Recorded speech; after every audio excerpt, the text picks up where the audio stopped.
रातों को जाग कर जिसने किस्मत बदल डाली, the boy who never gave up. प्रस्तावना, ऑर्डिनरी वर्ल्ड।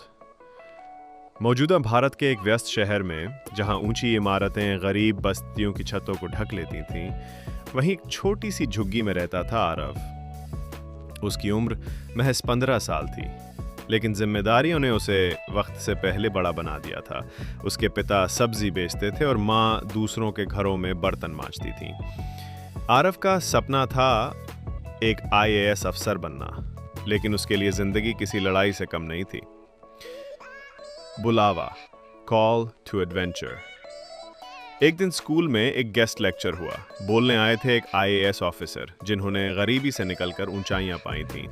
उनकी बातें आरव के दिल को छू गईं। अगर मैं कर सकता हूं तो तुम भी कर सकते हो, उन्होंने कहा था। उसी दिन आरव ने ठान लिया, मैं हार नहीं मानूंगा। इनकार, रिफ्यूजल ऑफ द कॉल। मगर रास्ता आसान नहीं था। पढ़ाई के लिए किताबें नहीं थीं, बिजली कटौती आम थी और पिता चाहते थे कि वो दुकान में मदद करे। तू अफसर बनेगा? ये सपने हमारे बस के नहीं, पिता ने कहा था थकान भरी आवाज में। आरव का मन डगमगाया, मगर उसने हार नहीं मानी। मार्गदर्शक, मीटिंग द मेंटोर। स्कूल में एक टीचर थे, मिश्रा सर।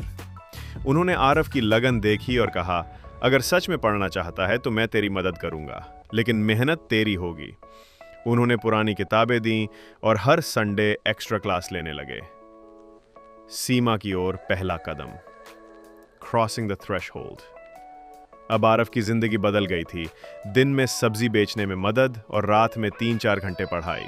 मोबाइल नहीं, इंटरनेट नहीं, बस मोमबत्ती की रोशनी और इरादों की चमक। रातें उसकी साथी बन गई। वो जागता रहा, पढ़ता रहा। जब शहर सोता था, तब आरव जगता था अपनी किस्मत को बदलने के लिए। सच, टेस्ट्स, एलाइज, एनिमीज। रास्ते में कई मुश्किलें आईं। कभी दुकान पर चोरी हो गई, कभी माँ बीमार पड़ी, कई बार भूखा पेट पढ़ाई करनी पड़ी।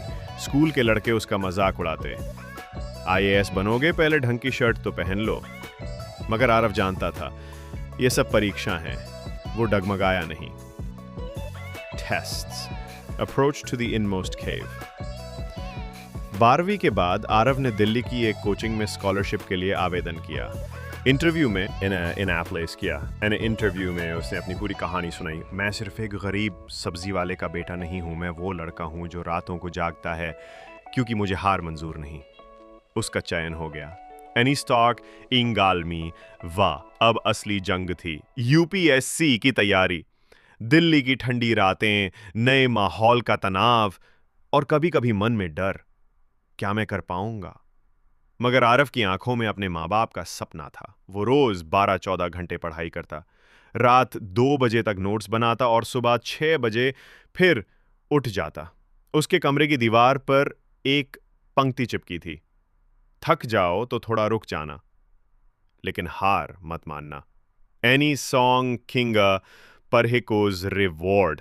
3 साल की तपस्या के बाद जब परिणाम आया तो आरव की आंखों में आंसू थे, खुशी के आंसू। उसका नाम यूपीएससी टॉपरों की सूची में था। वो अब एक आईएएस अफसर बन चुका था। एनी सॉन्ग किंगा, वापसी, द रोड बैक। आरव ने अपने शहर वापस आकर पहली पोस्टिंग ली। उसी स्कूल में गया जहां मिश्रा सर ने उसे रास्ता दिखाया था। अब वो खुद बच्चों को प्रेरित करता है। मैं भी तुम्हारी तरह एक झुग्गी में रहता था। मैंने हार नहीं मानी, इसलिए आज यहां खड़ा हूं। Any song. अब वो सिर्फ एक अफसर नहीं, बल्कि कई जिंदगियों का प्रेरणा स्रोत था। उसकी कहानी ने कई बच्चों को सपने देखने और उन्हें पूरा करने की हिम्मत दी। आरव ने अपने माता पिता के लिए नया घर खरीदा, मिश्रा सर को सम्मानित किया और अपने जैसे बच्चों के लिए एक मुफ्त कोचिंग क्लास शुरू की, मिडनाइट स्कॉलर्स, क्योंकि उसने किस्मत रातों को जागकर बदली थी। हार मानने वाले कभी नहीं जीतते और जीतने वाले कभी हार नहीं मानते। आरव की कहानी यही सिखाती है, चाहे हालात जैसे भी हों, अगर इरादा सच्चा हो तो रातों को जागकर भी किस्मत बदली जा सकती है। दी एंड।